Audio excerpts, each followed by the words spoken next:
Hello friends, आज मी तुमच्याबरोबर खेकड्यांची रेसिपी शेअर करणार आहे। तर आपण पहिलं खोबरं भाजून घेऊया आणि कढीपत्ता आणि ओले नारळ घालून ते आपण चांगले भाजून घेऊया। पाऊस पडत आहे कोकणात आणि विकायला आले आहेत मस्त खेकडे। तर मला खेकडे भेटले आणि मी म्हटलं याची रेसिपी मी तुमच्याबरोबर शेअर करणार। तर इकडे आपण खोबरं भाजून घेऊया। चांगलं ब्राउनिश भाजायचं आहे खोबरं। त्याच्यानंतर भाजल्यानंतर तुम्ही बघू शकता मी व्यवस्थित जाळायचं नाही आहे, ब्राउनिश भाजायचं आहे खोबरं। अशा प्रकारे मी खोबरं भाजून घेतलेलं आहे। आता आपण एक कढईमध्ये तेल घालूया। कढीपत्त्याची फोडणी मी कधीच विसरत नाही, मला कढीपत्ता सगळ्यातच लागतो। तर कढीपत्त्याची फोडणी द्यायची। याच्यामध्ये मस्त तेलामध्ये तडतड मस्त फ्राय व्हायला पाहिजे कढीपत्ता। त्यानंतर कांदा घालायचा आहे। कांदा मस्त फ्राय करूया। मस्त जास्त ब्राऊन करायचं नाही आहे, थोडंसं भाजून घ्यायचं आहे कांदा, जसं की आपल्या मग ग्रेव्हीला छान घट्टपणा येईल। जास्त फ्राय केल्यानंतर मग ते कांदा शिजणार नाही, त्यामुळे थोडंसं शिजून घ्यायचं आहे आपल्याला कांदा। बघू शकता तुम्ही थोडंसं झाला आहे, शिजला आहे कांदा माझा। त्याच्यानंतर आला लसूणची पेस्ट घालूया। ती पण आपण छान त्या तेलामध्ये त्या कांद्यामध्ये चांगली फ्राय करून घेऊया।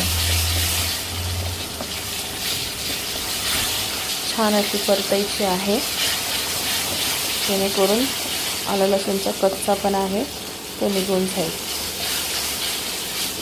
आता मी मस्त फ्राय केला आहे, कांदा पण छान शिजला आहे तेलात। आता आपण याच्यामध्ये कुर्ल्या घालून घेऊया। कुर्ल्या म्हणजे आमच्या कोकणात कुर्ल्या म्हणतात। तर तुम्हाला प्रश्न पडेल कुर्ल्या म्हणजे काय, तर अदर साईडला खेकडे म्हणतात आणि कोकणात त्याला कुर्ली म्हणतात। ते हे खाडीचे कुर्ली आहेत। हे आम्ही घालून घेऊया। मस्त त्या कांद्यामध्ये परतून घ्यायचे आहेत।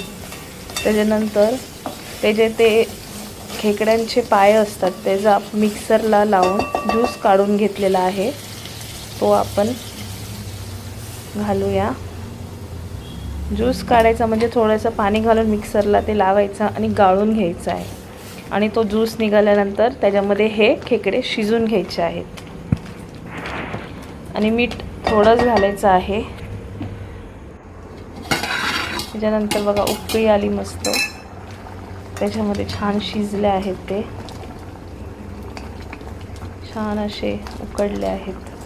त्याचा मस्त ज्यूस त्यांच्या आतमध्ये पर्यंत गेला आहे। आता आपण याच्यामध्ये थोडीशी हळद घालूया, थोडी मिरची पावडर घालूया आणि हा काळा मसाला आहे तो घालून मस्त एकजीव करून घेऊया।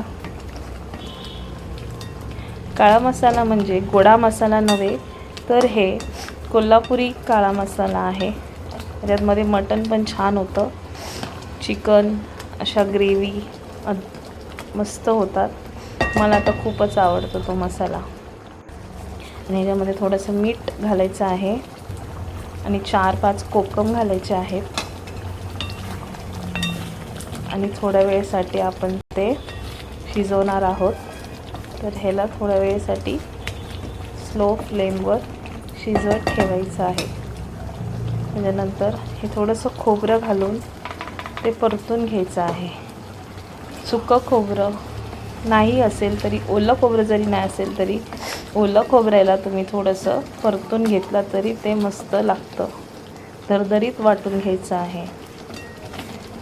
बघू शकता ग्रेव्ही मस्त झाली आहे। ही तुम्ही भाकरी किंवा राईस बरोबर खाऊ शकता। आता माझं हे डिश तयार झालं आहे, मस्त उकळी आली आहे। कोथिंबीर घालून त्याला अजून एक मस्त फ्लेवर येतो। कुठल्याही ग्रेव्हीमध्ये कोथिंबीर नाही असं कधीच नाही. आणि कोथिंबीरने जो फ्लेवर येतो, वाह मस्तच. तुम्हाला आवडली तर माझी रेसिपीला लाईक करा, शेअर करा आणि माझ्या चॅनलला सबस्क्राईब करा. थँक्यू.